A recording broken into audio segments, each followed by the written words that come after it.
thank you so much for joining us today. I really do appreciate it. Today I'm joined with my very good friend Kashi. He's joined us before in the past to talk about Abia States. And bro, I'll just hand it over to you to carry on to speak your mind. Okay. Yeah. Good evening, friends. Good evening, fellow Nigerians. Good evening, friends world over. I want to thank you for this privilege this evening. We want to talk about issues pertaining to bullying and having the case of Mr. Sylvester, who just died in a secondary school in Lagos as a case study. Honestly, it breaks my heart, and it will continually break my heart that such a thing has to happen in the 21st century society. Yeah.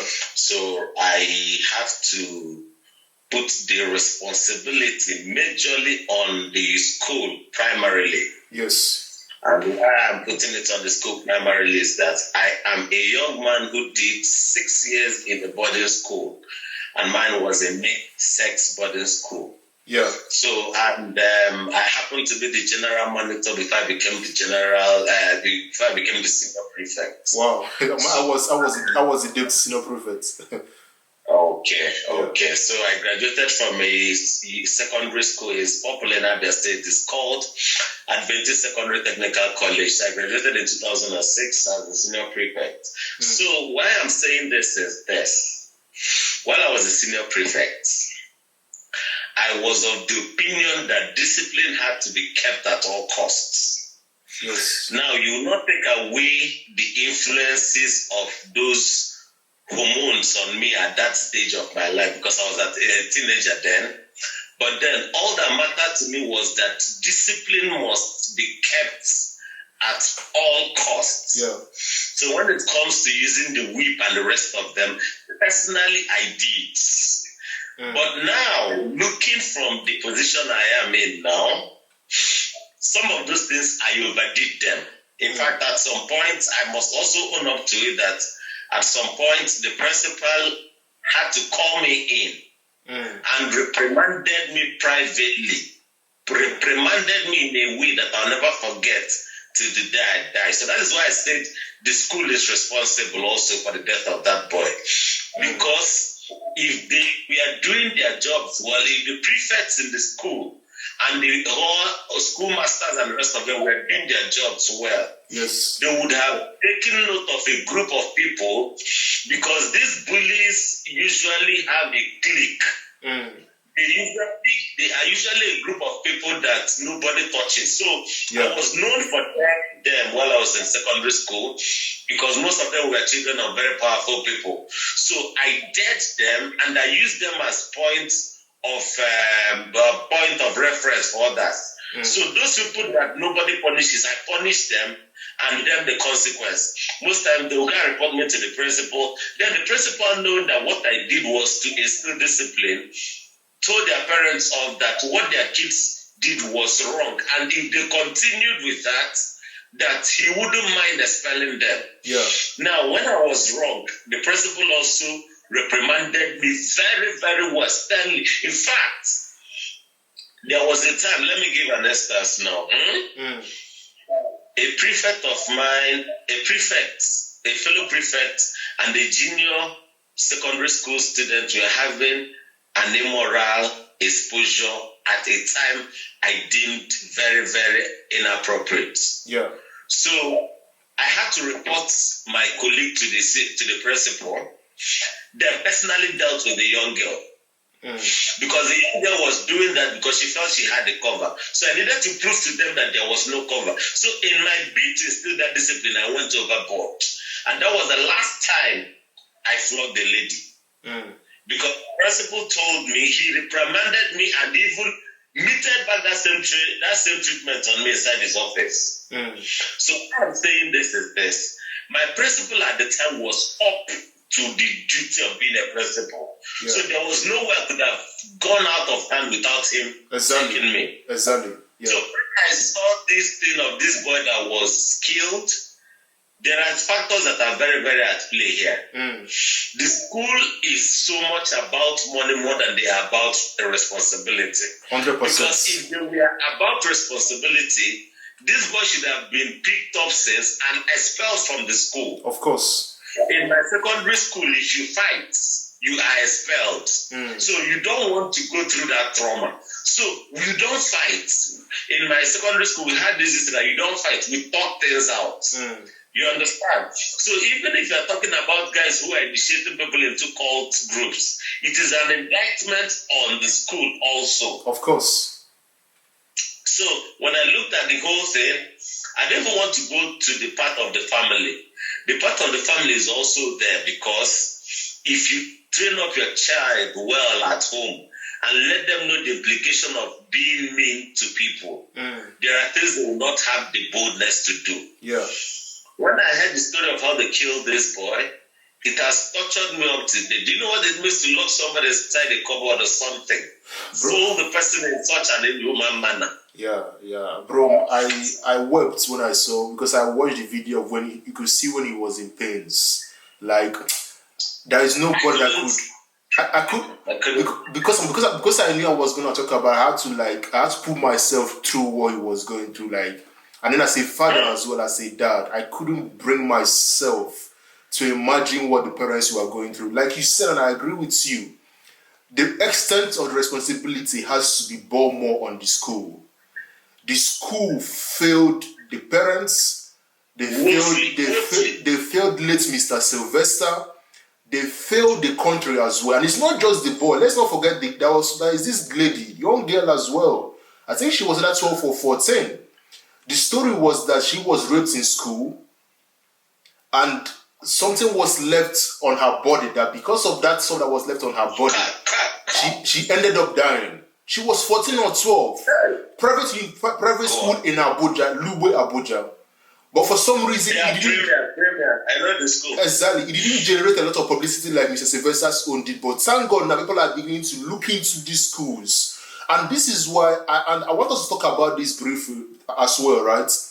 What do we do now? What solutions do you think we can, what things can we put in place? Because, we're working on something privately which we're going to release to the public eventually. Yeah. But what do you think we can do? What steps can we take so that these schools, because for me, I believe in regulation, right? The state government, this is why we are talking about government at the lower level, at the micro level. The state government has a lot of responsibility to regulate our schools, whether private or public, to ensure, like you said, you've been in a position of one. Thank you for being honest with us as well. But the state government has to come in and start saying, what can we do? How can we ensure that Mr. Sylvester's case does not repeat itself again in the future? How can we ensure that this does not come again next time? Because as this country, we are so reactive, right?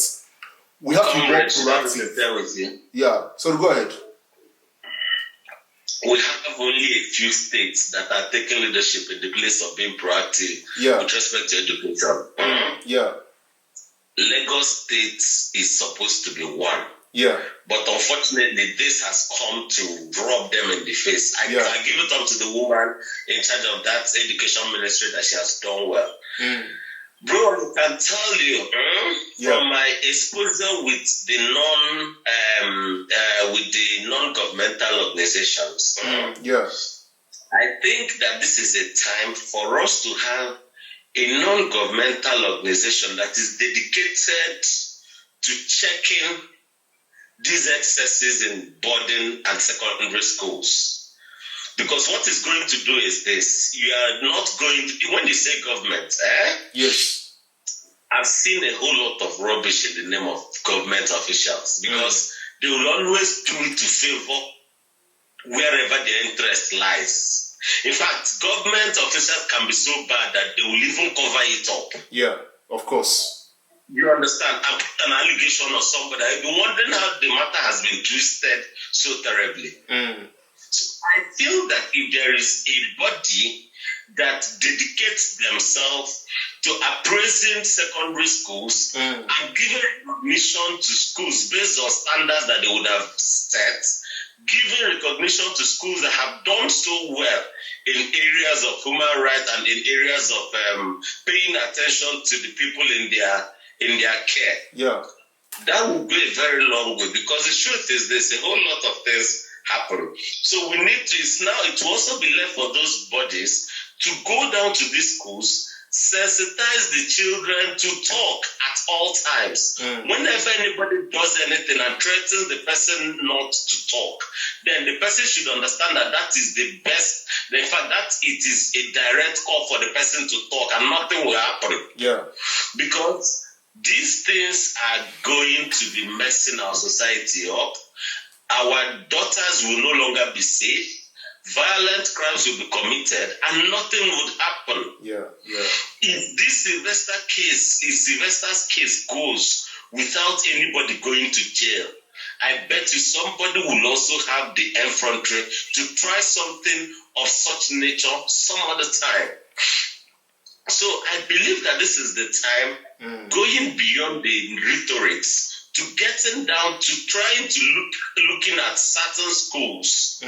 We may not have the resources to go to all the schools, but we can get to certain schools, use them as a flagship institutions to check for these things. So when these things are done, you can create these clubs in secondary schools also, where these children can come and say the things that matter to them with respect to their safety, with respect to being bullied, with respect to female harassment. Just as I am, I have it strongly laid within me that whenever I get married, hope that I'm going to be able to convince babe whenever it happens that our children need to go to mixed school. Going to a mixed sex school did so much for me. Yeah. So I believe also my child should be safe as a lady, as a girl, or as a boy to attend same schools and come out better people that they went in and not coming out as beasts that would have been abused in the process of being through those schools.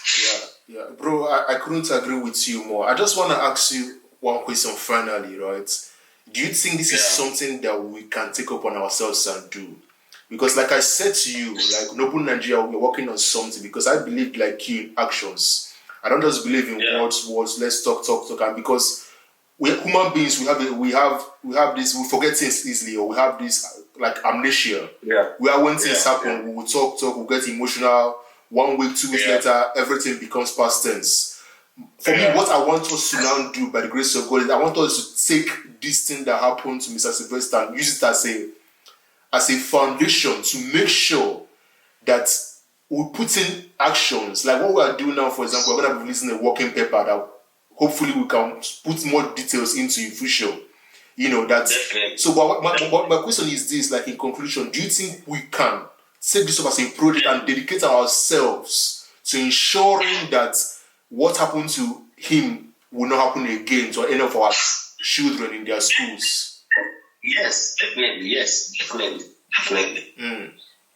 Doable, very, very doable. All you need is a group of people who understand what the responsibilities are. Yeah. Who understand it's not a journey to go and to come and make money. Of course. Who understand that it's a service to humanity. Yeah. So such people can take it upon themselves. And the beautiful thing again, let's also be sincere. What other thing happens is this: when people see that you guys are doing something and doing it right, trust me, they will start looking for how to participate in such projects. So I want you to know that it's doable and it's something that is possible. It's something very possible. Now, bro, honestly, I'm really glad we could talk about this because obviously we are both busy and I'm even about to go to work and I felt I have to do this because I don't want to keep procrastinating because I feel like it's incumbent upon us to keep on, one, talking about these issues, and two, doing as much as we can. Like you said, we can't do everything, obviously, but we can at least contribute our own quota towards solving this issue in our schools. Definitely. Yeah, bro, thanks so much again. I really do appreciate it. Thank you. God bless. I'm grateful. God bless you too. Cheers. Thank you. Thanks a lot. Cheers. Guys, thank you so much for joining us today. I really do appreciate it. We're gonna be releasing a couple of a working paper. You know, we're gonna be laying out bullet points of things we feel that our schools can do. And like my friend Kashi mentioned, I really personally want to, start working on this issue of bullying and that happens in our schools. Thank God Kashi's gonna be involved as well. We're gonna be looking for other people that are gonna help us as well to drive discourse in Nigeria. Whether it's Anambra State or Imo State, to begin to go to our different schools. Because like you rightly said, this is something that an NGO has to do. We can't keep relying on the government or the government or the government to help us out. As an NGO, as Noble Nigeria, I feel that is, yes, we have our political discussions we are having on the side, we have other things we are doing, but this is real life scenarios now. These are real issues that I feel like we have to throw ourselves into, and we have to help out in any way we can. So please look out for that working paper. We're going to be uploading it as well. We're going to be talking about it a lot more in detail. And once again, let me know what you think in the comment section. Please don't forget to like, don't forget to share this video, don't forget to subscribe. Thank you for listening, and God bless.